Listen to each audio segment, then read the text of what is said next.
Hi Taurus, kumusta po kayong lahat? Okay, so yan Taurus, maraming salamat po pala sa walang sawang pagsubaybay sa ating pong mga reading. By the way, yung reading pala natin guys is monthly reading, okay? So, hayan. Taurus, titingnan natin ano ba yung mga possible na ganap sa inyo ngayong March 2026. Taurus, Sun, Moon, Rising, and Venus sign. Taurus, Sun, Moon, Rising, and Venus sign.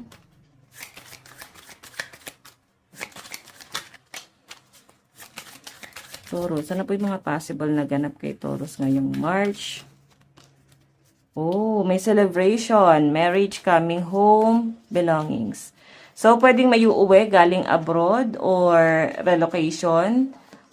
May patungkol about bahay eh. So, siguro, magre-relocate or parang bibili ng sariling bahay. Yung iba naman sa inyo guys, pwedeng nasa abroad kayo, baka uwi kayo ngayong March. May nakikita rin naman ako dito guys, pwede na may paparating na marriage. Baka ikakasal na yung iba sa inyo, Taurus.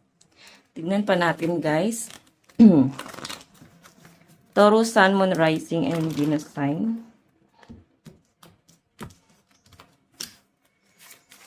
Iba sa inyo guys, parang magse-settle down na eh.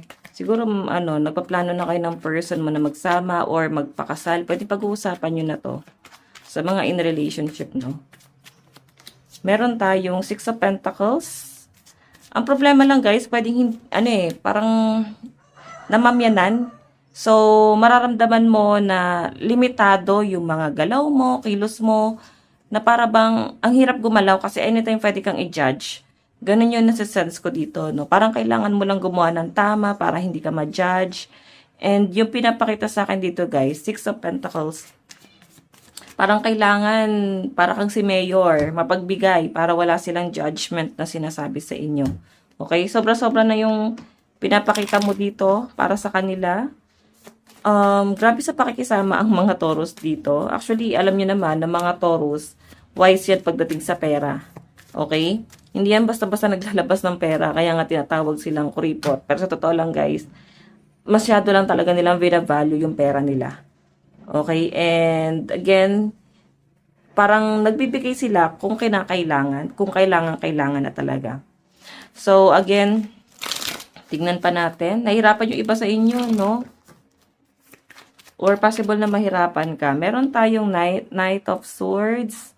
So, may nakikita ko dito guys, pwedeng magkakaroon na nga kayo ng plano dito ng person mo, ikaw magkakaroon ka na ng plano dito. Okay? Kung ikaw ay single. So, yun nasa sense ko kasi dito guys, possible na relocation or bumukod or para magkanya-kanya. Parang ito pagkain ko, ito pagkain nyo. Mga ganon para hindi na masyadong, alam nyo na, para wala sila guys sasabihin. Okay? Tignan pa natin guys.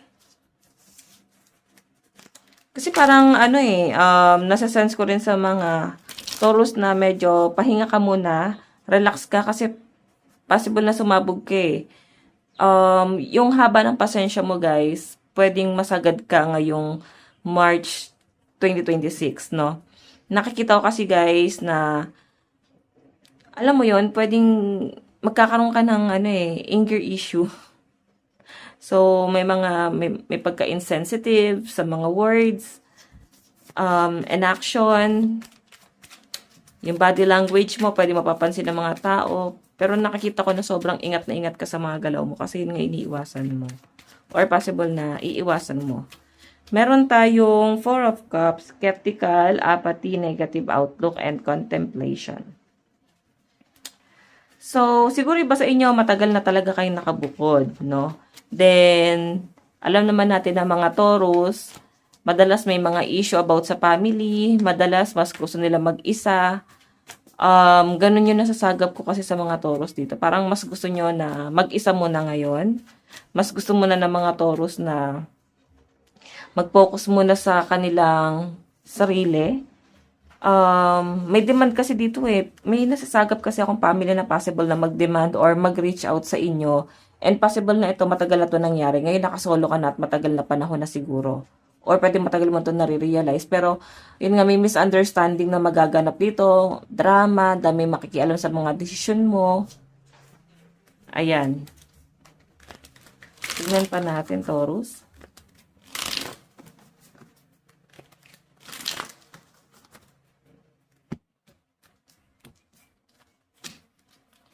Taurus, Sun, Moon, Rising, and Venus sign.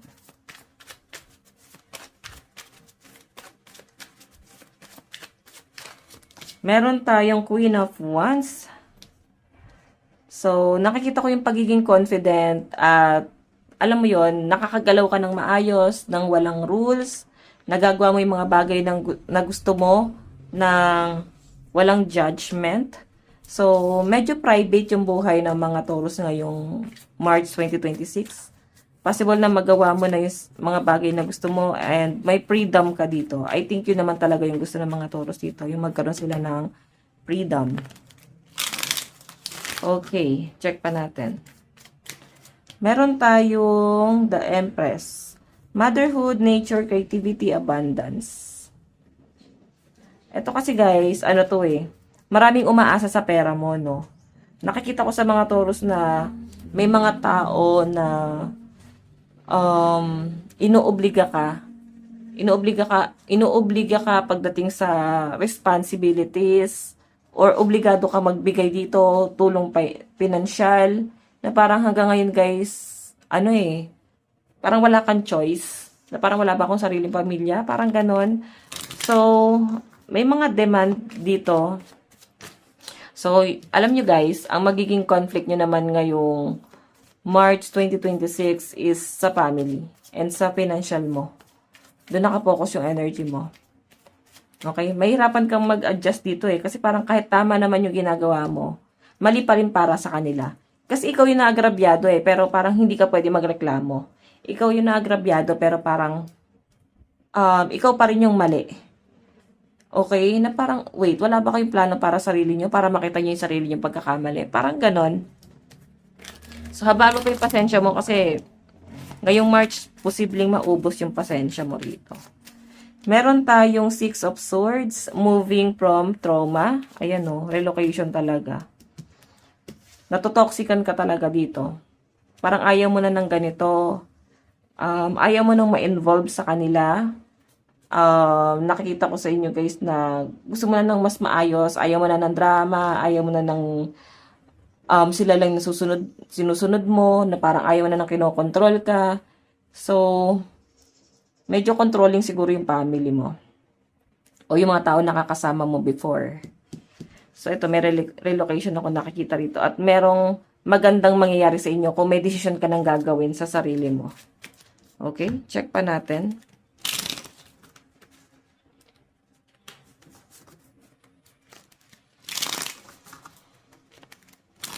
Oops.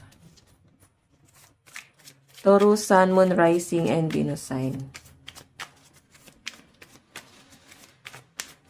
Okay. Meron tayong Nine of Wands. Ayun. Medyo mahirap lang talaga guys, no, lalo na kung magsosolo ka na. Kung bubukod ka na. Mahirapan ka lang kasi ang dami mong kailangan i-consider. No? Lalo na kung ikaw yung pamilya. So, kung nahirapan ka sa pag-aalaga ng mga anak mo, kumuha ka ng kasama mo sa buhay, no? Like, katulong, lalo na kung work from home. So, kayo na guys, no? Alam nyo na yung diskarte na yan. Isipin mo kung ano yung sa tingin mo is magpapagaan sa'yo. Kasi dito, magaan yung trabaho mo nung kasama pa sila. May nag-aalaga ng mga anak mo. Or pwedeng silang tumatrabaho sa mga gawain mo. Okay? Pero wala kang peace of mind. Dito naman guys, pagod ka physically. Kasi talagang obligado kang gumalaw. Pero yun nga guys, may peace of mind ka naman. Diba? So again, meron tayong Hierophant. Masaya ka naman guys. Feeling ko naman, makakapag-adjust ka dito. Meron tayong The Sun. Ayan, maraming opportunity. The Sun is achievement or success. Finally, makakalaya ka. Yun yung pinaka-first step na gusto mong gawin sa buhay mo. And Nine of Cups, magagawa mo yung mga bagay na gusto mo. Nang walang rules. So, check pa natin. Additional message, advice. Meron tayong work through your fears. New Moon in Scorpio. Okay, so Taurus, ito lang pong yung reading. Maraming salamat po. God bless and love you all. Bye-bye.